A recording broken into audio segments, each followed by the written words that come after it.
थे बापा रावल के बारे में। और पढ़ते हैं, देखो जब हम विक्ट्री कैंपेन की बात करते हैं, मैं और बताता हूं आपको।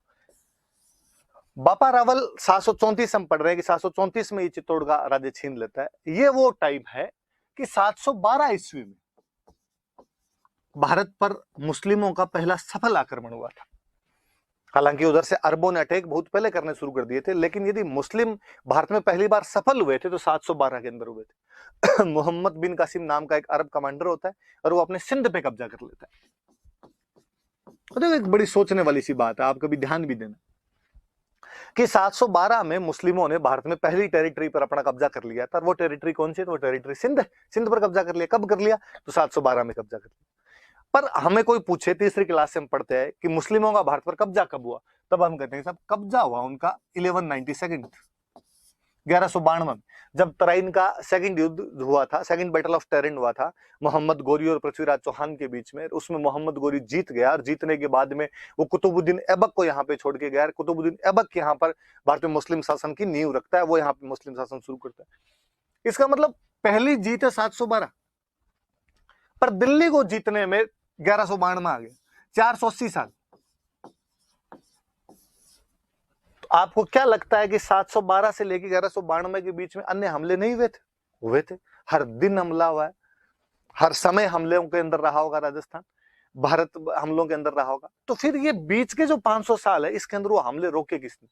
7वीं क्लास के एनसीईआरटी में बहुत अच्छा चैप्टर है और उसके अंदर ये सेम लाइन लिखी हुई है जो मैं आपसे पूछ रहा हूं कि 712 ईस्वी में जब मोहम्मद बिन कासिम ने सिंध पर अधिकार करके भारत में मुस्लिम शासन की नींव रख दी थी, तो मुस्लिमों को अपना शासन पूर्णतः स्थापित करने में 1192 तक का समय लग गया, जब उत्तरायण के दूसरे युद्ध में पृथ्वीराज चौहान को हराकर मोहम्मद गोरी यहाँ पर शासन स्थापित करवाता है कुतुबुद्दीन ऐबक के माध्यम से।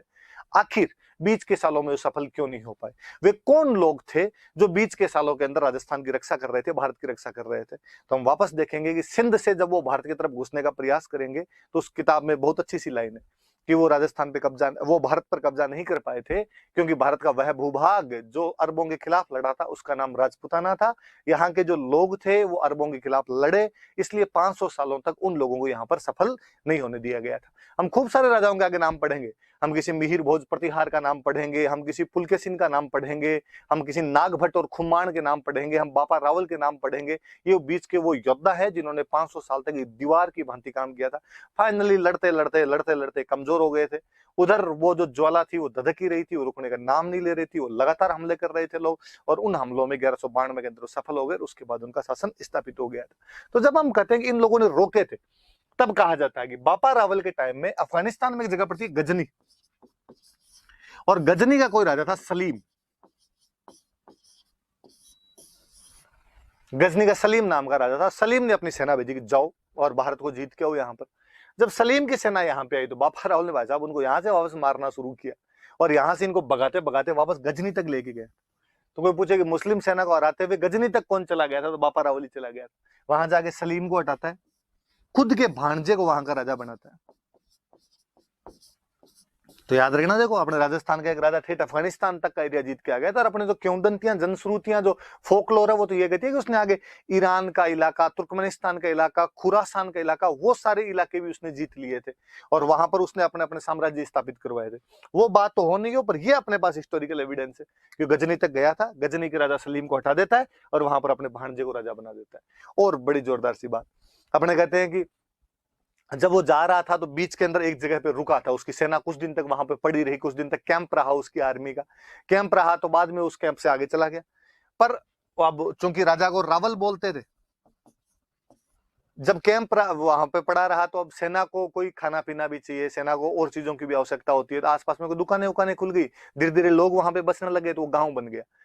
पंजाबी भाषा में पाकिस्तान, अफगानिस्तान की तरफ गया तो पाकिस्तान से होके गए, पाकिस्तान में पंजाब वाले इलाके से होके गए। पंजाबी भाषा में गांव को बोलते हैं पिंड। तो किसी ने कहा ये पिंड किसका? तो कहा ये पिंड वो जहां पे रावल रुका था। तो रावल दा पिंड, रावल दा पिंड, रावल दा पिंड करते करते रावलपिंडी हो गया। आज भी पाकिस्तान के अंदर एक शहर है रावलपिंडी, उस रावलपिंडी शहर का नाम अपने बप्पा रावल के नाम पर है। और आपको रावलपिंडी यूं याद नहीं है तो शोएब अख्तर याद, रावलपिंडी एक्सप्रेस ही कहा जाता था। तो अब याद रखना, इस बार शोएब अख्तर जब भी दिखे आपको टीवी पे, आप मन के अंदर सोचना कि इसका जो गांव है, इस गांव का नाम अपने बप्पा रावल के नाम पे पड़ा था, रावल दा पिंडा, इसलिए उसका नाम क्या पड़ गया था, धीरे धीरे रावलपिंडी पड़ गया था। हराते हुए कहां तक चला गया था, तो गजनी तक चला गया था। अब अपने इतिहासकार वे मराठी इतिहासकार अपने सीवी वैद्य, चिंतामणि विनायक वैद्य नाम करके एक इतिहासकार हुए, और वो चिंतामणि विनायक वैद्य जो है वो कहते हैं, वो उन्होंने कहा कि फ्रांस में एक सेनापति हुआ था चार्ल्स मार्टेल। जिस प्रकार फ्रेंच कमांडर चार्ल्स मार्टेल ने यूरोप में सबसे पहले मुस्लिम सेनाओं को हराना शुरू किया था, कि उस समय मुस्लिम आर्मी दोनों तरफ, उधर इधर एशिया में भी लगातार बढ़ती जा रही थी, यूरोप में बढ़ती जा रही थी। तो एक तो समय था, पीक था, उमैयद खिलाफत जब हुआ करती थी, स्पेन तक का इलाका इन लोगों ने जीत लिया था। पर पहली डिफीट यदि किसी ने दी थी इनको, तो चार्ल्स मार्टेल ने दी थी। कि जिस प्रकार यूरोप में चार्ल्स मार्टेल ने इनको हराया था, उसी प्रकार भारत में यदि किसी ने हराना शुरू किया तो बप्पा रावल ने हराना शुरू किया था। इसलिए बप्पा रावल की तुलना यदि किसी बंदे से की जाती है तो चार्ल्स मार्टेल से की जाती है। ये तुलनाएं कौन करता है, तो सीवी वैद्य नाम करके इतिहासकार में, चिंतामणि विनायक वैद्य नाम करके इतिहासकार है, उन्होंने ऐसी अपनी तुलनाएं की। और वो कहते हैं कि साहब बप्पा रावल का जो शौर्य था, उसका जो पराक्रम था, उसकी जो वैलर था, उसके आगे जो अरब आक्रमण था, उसका जो जवार भाटा, समुद्र में से जवार भाटा आता है, पानी को ऊपर नीचे कर देता है, जिस जनजीवन को अपने असामान्य कर दिया था अरबों ने, उसको चूर चूर करने वाला कोई आदमी था, उस ज्वार भाटे को दबाने वाला कोई बंदा था, तो वो बंदा कौन था, बप्पा रावल। तो इतना बड़ा योद्धा अपने हुआ है, तो अपने याद रखने वाली सी बात है। तो याद तो दो अभियान एक तरीके से जब हम विक्ट्री कैंपेन कर रहे हैं, एक तो चित्तौड़ जीतना मान मौर्य को हराकर, और एक आपकी गजनी जीतना सलीम को हटाकर अपने भांजे को राजा बना के ना रावलपिंडी का नामकरण करना। और सीवी वैद्य द्वारा उसकी तुलना किसके साथ में, चार्ल्स मार्टेल। चार्ल्स मार्टेल कौन है, एक फ्रेंच कमांडर है, जिसने जिस प्रकार बप्पा रावल ने अपने यहां पर हराया था, उसी प्रकार मुस्लिम आर्मी को यूरोप में कोई हराता, तो कौन हराता है, चार्ल्स मार्टेल हराता है। चलो इसके बाद आगे बढ़ते हैं अपने आगे अपने जाएं। तो फिर लिखा, ये दोनों बातें मैंने बताई दी आपको, मैंने राजधानी की भी बात बता दी और मैंने मुद्रा प्रणाली की भी बात बता दी। मैंने बता दिया राजधानी उसने अपनी नागदाई रखी थी, मुद्रा प्रणाली मैंने बता ही दिया कि इसने सोने का सिक्का चलाया था, और सोने का सिक्का कितने ग्रेन का था, 115 ग्रेन का सोने का सिक्का था। ये थोड़ा सा याद रख लेना, ये बात कोई बताने वाली है नहीं। नागदा के निर्माण कार्य मैंने बता दिया। फिर आगे बढ़ते हैं, इससे आगे बढ़ते हैं। तो आगे लिखा हुआ है टाइटल्स, उपाधियां। जब भी कोई बड़ा राजा होगा तो अपने आप में उपाधियां ग्रहण करेगा।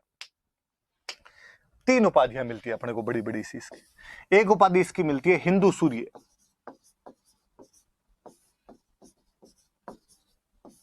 एक उपाधि अपने को इसकी मिलती है राजगुरु, एक उपाधि अपने को इसकी मिलती है चकवे। फिर आएगा इनका मतलब क्या है, हिंदू सूर्य का, राजगुरु का, चकवे का मतलब। हिंदू सूर्य तो सामान्य सी बात कि मुस्लिम आक्रमण हो रहे थे और यदि वो सफल हो जाते तो तुम्हारे अंधकार ही अंधकार हो जाता। वो तो मैं हूं जिसने हिंदुओं को बचाया है, उस अंधकार से बचाया। मैं हिंदुओं का सूरज हूं। जिस प्रकार सूरज अंधकार को समाप्त कर देता है, वैसे मैंने जो मुस्लिम आक्रमण हुए थे उनको समाप्त कर दिया, हिंदुओं की रक्षा की। तो हिंदुओं की रक्षा करने की वजह से उपाधि क्या होगी, हिंदू सूर्य। और आगे आप देखो कि मेवाड़ में जितने राजा हुए उनको हिंदू सूर्य कहा गया। और थोड़ा सा हमने राजस्थान टच देता हुआ अपना शब्द बनाया, हमने कहा हिंदुआ सूरज। तो हिंदुआ सूरज की उपाधि किसकी थी, तो मेवाड़ के राजाओं की थी। मेवाड़ के राजाओं में सबसे पहले किसने धारण की थी, तो बप्पा रावल।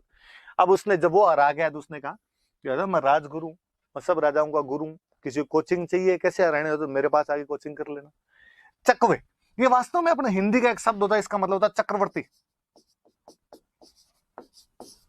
चक्रवर्ती का मतलब क्या, चक्रवर्ती का मतलब इसने चारों दिशाएं जीत ली। तो चारों दिशाओं में जाके जीत के आ जाता था, उसको अपने बोलते थे चक्रवर्ती। सारी डायमेंशन जो जीत ली, अपने आसपास में सबको हरा दिया, उनको चक्रवर्ती कहते हैं। चक्रवर्ती सम्राट है भाई ये तो।